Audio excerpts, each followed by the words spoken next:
আসসালামু আলাইকুম। সংবাদে আপনাদের সবাইকে স্বাগত জানাচ্ছি। আমি ফিরোজ তোহা। শুরুতেই সংবাদ শিরোনাম। বাংলাদেশের সর্বশেষ গুরুত্বপূর্ণ আপডেট সংবাদ আপনাকে স্বাগত। শুরুতেই সংবাদ শিরোনাম, পরে বিস্তারিত।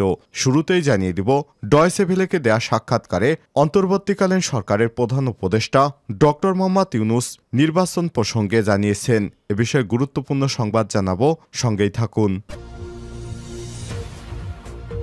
এরপর জানিয়ে দিব, বাংলাদেশের টালমাটাল পরিস্থিতিতে পোশাক শিল্পে কতটা সুবিধা করতে পারবে ভারত। টেক্সটাইল শিল্পে এশিয়া অঞ্চলে সবচেয়ে বড় ধরনের অগ্রগতি হয়েছে। বিশেষ করে এই অঞ্চলে উৎপাদিত টি শার্ট এবং ট্রাউজার বৈশ্বিক বাজার দখল করেছে। তবে এক্ষেত্রে সবচেয়ে বড় শক্ত অবস্থান তৈরি করেছে বাংলাদেশ। কোনো দেশই এক্ষেত্রে বাংলাদেশের ধারে কাছেও নেই। 1978 সালে যৌথভাবে দক্ষিণ কোরিয়ার একটি ফার্মকে সঙ্গে নিয়ে বাংলাদেশে প্রথম রপ্তানিমুখী পোশাক শিল্প গড়ে ওঠে, যা পরবর্তীতে বাংলাদেশ পোশাক রপ্তানিতে একটি পাওয়ার হাউসে পরিণত হয়েছে। কিন্তু বর্তমান শেখ হাসিনার পতনের পর পোশাক শিল্পে অস্থির অবস্থা বিরাজ করছে। অবস্থায় বাংলাদেশের মার্কেট কি ভারত দখল করে নিবে? এ বিষয়ে গুরুত্বপূর্ণ সংবাদ জানাবো, সঙ্গেই থাকুন।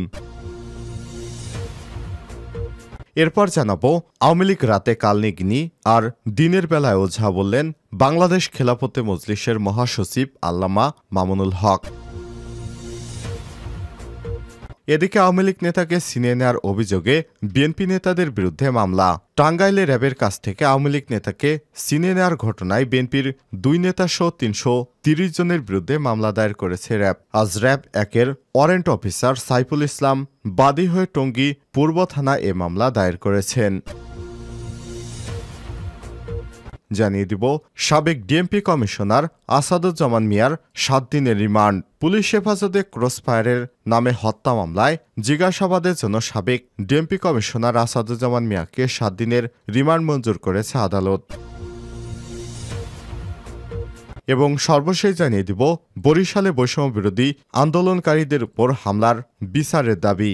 বরিশালে বৈষম্য বিরোধী ছাত্র আন্দোলনের সংগঠক সাগর মিদা এবং বিএম কলেজের সাধারণ শিক্ষার্থীদের উপর আওয়ামী লীগের সন্ত্রাসী গোষ্ঠীর নৃশংস হামলার প্রতিবাদ এবং হামলায় জড়িত চিহ্নিত সন্ত্রাসীদের গ্রেপ্তার এবং দ্রুত বিচারের দাবিতে মানববন্ধন করেছে বৈষম্য বিরোধী ছাত্র আন্দোলনের নেতৃত্ব দেওয়া শিক্ষার্থীরা। প্রিয় দর্শক, এতক্ষণ শুনছিলেন সংবাদ শিরোনাম, এবারে বিস্তারিত।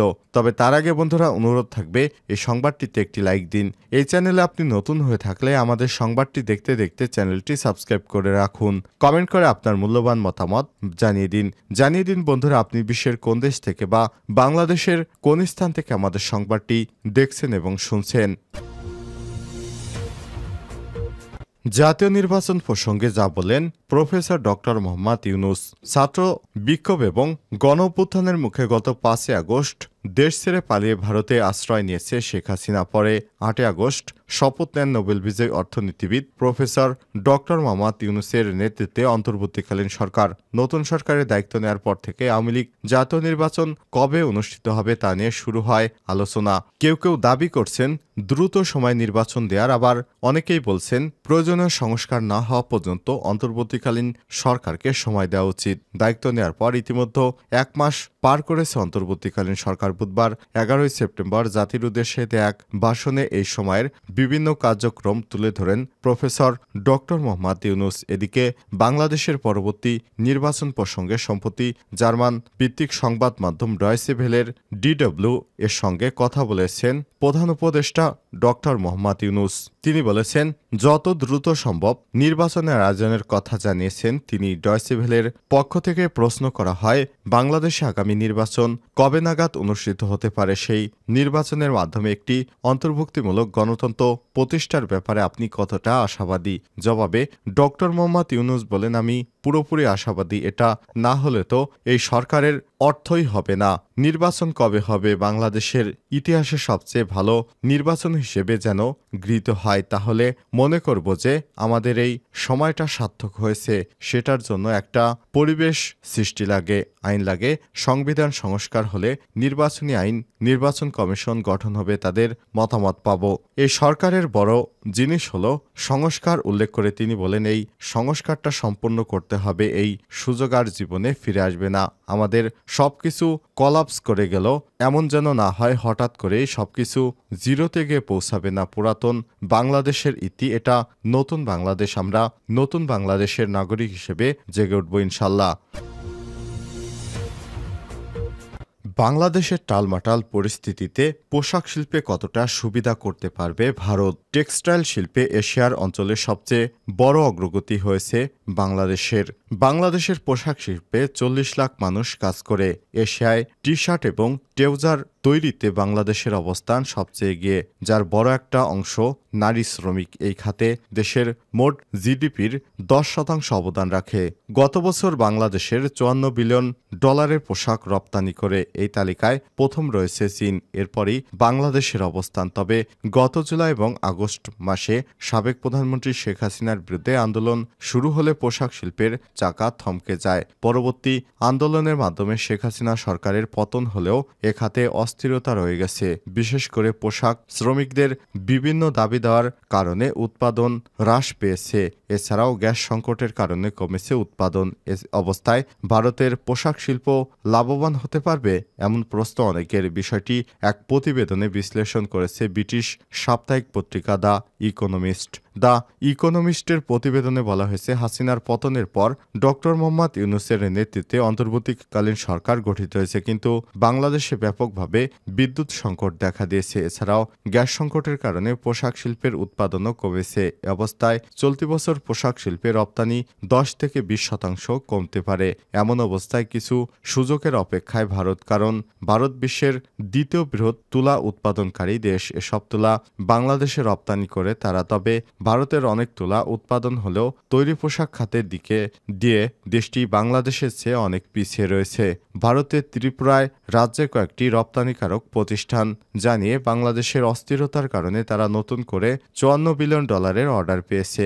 নয়াদিল্লির বাইরে আরেকটি গ্রুপ জানিয়েছে, গত আগস্টে তারা স্প্যানিশ ফ্যাশন ফার্ম জারার কাছ থেকে 15% বেশি অর্ডার পেয়েছে। তবে বাংলাদেশের পোশাক শিল্পকে এখনই টেক্কা দেওয়ার সক্ষমতা ভারতের নেই বলে জানিয়েছে শিল্প বিশ্লেষক মেহেদী মাহবুব। তিনি বলেছেন, বর্তমান যে পরিস্থিতিতে চলছে সেটি চলে যাবে। ইতিমধ্যে শ্রমিকেরা কারখানায় ফিরতে শুরু করেছে এবং উৎপাদন বাড়ছে। এছাড়াও পোশাক খাতে যেসব প্রতিযোগী আছেন তাদের চেয়ে বাংলাদেশের বিভিন্ন দিকে এগিয়ে আছে, যার মধ্যে অন্যতম হল কম মজুরি সম্পন্ন শ্রমিক। এমনকি বাংলাদেশের পোশাককেই ইউরোপের বাজারগুলো প্রাধান্য দিয়ে থাকে। আওয়ামী লীগ রাতে কালনেগিনি, দিনের বেলায় ওঝা বললেন মামুনুল হক। বাংলাদেশের খেলাফতে মজলিসের মহাসচিব আল্লামা মামুনুল হক বলেছেন, পরাজিত ঘাপটি মারা পতিত শক্তি যেন নতুন করে সাবোটাজ করতে না পারে সেদিকে সতর্ক থাকতে হবে। আওয়ামী লীগের রাজনীতি হচ্ছে রাতের বেলায় কালনেগিনি আর দিনের বেলায় ওঝা, আর দিনের বেলায় ওঝা হয়ে ঝাড়ত সবাইকে। আওয়ামী লীগ প্রতারণার মাধ্যমে রাজনীতি করতে এখন আওয়ামী লীগ নেই। তিনি আসন্ন দুর্গাপূজায় মুসলমানদের সহযোগিতার আহ্বান জানিয়ে বলেন, আমরা চাই আর কোনো সংখ্যালঘুদের উপর কেউ নির্যাতন না করুক। এখন আলেম সমাজ সংখ্যালঘুদের নিরাপত্তার মধ্য দিয়ে নতুন বাংলাদেশ গড়বে। বৃহস্পতিবার 12 সেপ্টেম্বর সকালে মাদারীপুর ঈদগাহ মাঠে আয়োজিত সমাবেশে তিনি এসব কথা বলেন। এ সময় তিনি আর বলেন, গত 5 আগস্ট পরে জালিম ফ্যাসিবাদী শেখ হাসিনা বাংলাদেশের জমিনে 1 ইঞ্চি মাটি আশ্রয়ের জন্য খুঁজে পায়নি। তিনি তার পরম বন্ধু নরেন্দ্র মোদীর কাছে আশ্রয় নিয়েছেন।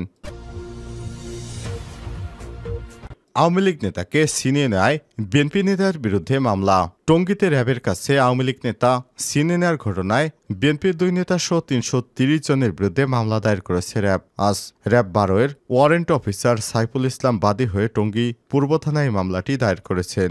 মামলার এজাহার সূত্র থেকে জানা গেছে, গত 8 সেপ্টেম্বর রাতে রাজধানীর উত্তরা পশ্চিম থানায় 2টি মামলায় পলাতক আসামি গাজীপুর মহানগর 45 নম্বর ওয়ার্ড আওয়ামী লীগের যুগ্ম আহ্বায়ক কবির ব্যাপারীকে টঙ্গী বউবাজার এলাকা থেকে গ্রেপ্তার করেছে র্যাব একের সদস্যরা। এ সময় র্যাব সদস্যরা আসামিকে নিয়ে উত্তরায় যাওয়ার পথে রাত 8:15টার দিকে টঙ্গীর আনারকলি সড়কের মাথায় আসলে কবির ব্যাপারীর ভাই ৪৫ নম্বর ওয়ার্ড বিএনপির যুগ্ম সম্পাদক হালিম ব্যাপারী এবং অপর ভাই একই ওয়ার্ড বিএনপির যুব বিষয়ক সম্পাদক সমীর ব্যাপারী সহ শনাক্ত ৩০ জন এবং অজ্ঞাতনামা ২৫০ থেকে ৩০০ আসামি র্যাবের গাড়িতে হামলা করে কবির ব্যাপারীকে ছিনে নেয়। এই ঘটনায় বিভিন্ন গণমাধ্যমে সংবাদ প্রকাশিত হয়েছে। এই ঘটনার ৫ দিন পর র্যাব ১ টঙ্গী পূর্ব থানায় মামলা দায়ের করে। এ বিষয়ে টঙ্গী পূর্ব থানার ওসি সৈয়দ রাফিউল করিম কালবেলাকে বলেছেন, আসামি ছিনতাইয়ের ঘটনায় র্যাব ১ একটি মামলা দায়ের করেছে। মামলায়